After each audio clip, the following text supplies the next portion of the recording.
In this lesson, I'm going to give you an overview of Ableton's drum rack instrument. So if you've never seen drum racks before, this is going to get you up and running using it. I'm going to tell you the reasons that I think it's a great choice for programming your drums in Ableton, maybe even the best choice. I'll show you how to use it, and I'm going to show you some mixing options as they pertain to volume. The drum rack is one of the best ways to program percussion in Ableton Live. One reason I firmly believe that, and a lot of others do, over, say, Impulse, is that it has 128 pads. This area here is the overview of all those 128 pads, and then these squares are the pads themselves. Each one of these pads can hold one sample,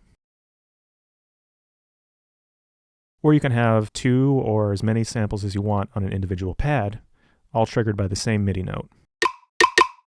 So I'm triggering 2 sounds there and 1 sound there. Great for programming layered drums or just single one-shots. You can also process each pad with different audio or MIDI effects. So we could EQ this kick drum totally independently of this layer, and we could put a compressor just to affect these 2 percussion sounds. And then you can actually process the whole drum rack itself. So you could put a compressor, EQ, and let's say drum bus after your drum rack instrument. Therefore, all the sounds that come out of your drum rack will go through all these effects. So it's inherently a smart way to group your drum sounds together.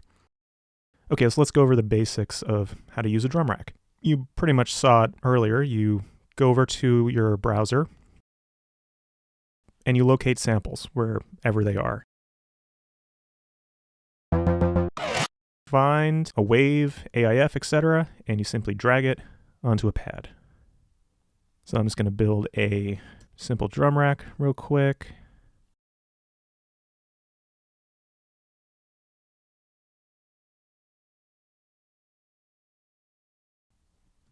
Okay, so kick, snare, hi-hat, percussion, effect, tambourine, ride. Now you can just record or enter MIDI just like any other instrument. So finally, let's just touch on how you mix the volume of these pads, because that's really your first stop in mixing generally. So the first thing is mixing at the simpler instrument level. Here's its volume knob. That's one way you can adjust the volume. The other, click here, and now you can adjust volume with these sliders here. Or if you hit tab and go over to session view, click this arrow up here, and you can mix all of your pads with these volume faders.